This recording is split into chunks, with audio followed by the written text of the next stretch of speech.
Ventspilī 94,5.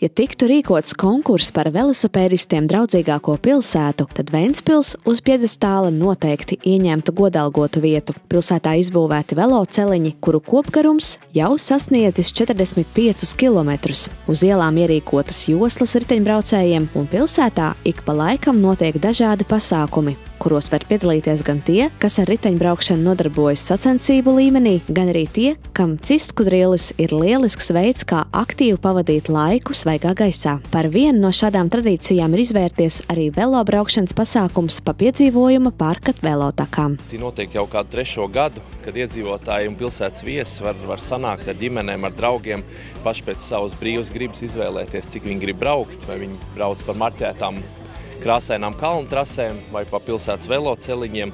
Tā kā šī jau ir kļuvusi par tradīcijā pilsētām. Šeit mērķis nav sacensības, bet vairāk tāda izkustēšanās svētku laikā. Mērķis noteikti nav sacensība, jo, piemēram, pilsētas velosezonas atklāšanas pasākumā ir iezīmēta trasa, par kuru brauc visi dalībnieki un visi brauc vienādi, tad šeit noteikti katrs var izvēlēties. Arī vecāku gadu gājumu cilvēki var izvēlēties, varbūt braukt 2 kilometrus, un arī tas ir viņiem atbilstoši, vai jaunieši varbūt brauc vairāk. Un arī pēc brauciena dodam iespēju katram dalībniekam cienāties ar spēcinošu putru. Arī tas cilvēkam tādai spēka dienai pēc lieldienām, kad ir sēsts olas, tad tāda attiešanas diena un jaunas darba nedēļas uzsākšana. Laika vērotāji un sinoptiķi, izsakot laika prognozes par lieldienu brīvdienām, bija trāpījuši desmitniekā, un laika apstākļi patiesi lutināja, kas nenoliedzami pozitīvi ietekmēja to, ka otrajās lieldienās, kas bija 21. aprīlī, ap pusdienas laiku Kalna Lemberga Hūta pakājē pulcējās vairāk kā 100 aktīvās atpūtas cienītāju, kas ir šī pasākuma dalībnieku rekordskaits. Cik jūs esat iecerējis nobraukt? Es domāju, cik tur bija 9 kilometri, jā? Tas maksimums, jā? Jā, droši. Mazais ar uz bagāžnieku viss noteikti. Atbalstītais. Jūs pa mežu vai pa šosei? Kā sanāks, redzēs? Droši vien šosei. Jūs visi ģimeni startējat? Gandrīz. Kāds iztrūkušais ir? Mamma. Mamma taisa pusdienu šajā vidī, jā? Acim redzēt. Pasākuma dalībniekiem ar velosipēdu bija jāmēro dažādi seguma ceļi un takas, gan augšu pa kalnu, gan arī leju pa nogāzēm. Kādam šajā sezonā bija pirmā reize uz ciskudriļa, bet citi izmantoja iespēju gatavoties gaidāmajiem startiem sacensībās, kas siltākajā gada laikā dažādās Latvijas pilsētās notiks teju ik nedēļas nogali. Vai šī pirmā reize šajā sezonā uz riteņa? Nē, nav gan pirmā reize uz riteņa. Kad tā sezona atklāta jau? Es pat nezinu, kad mēnesi atpakaļ. Vakar īstenībā ir īstīgi atklāja sezonu ar pusmaratonu. Un kā šis brauciens? Cik sanāca nobraukt? Bišķiņ, kāds minūtes, nezinu, 20. Cik tev sanāca nobraukt? Cik ir? 4 kilometri. Sarkano trasi? Nu, sarkano trasi. Tātad, ka viena no grūtākajām? Jā. Nu, kā jūties pēc tam?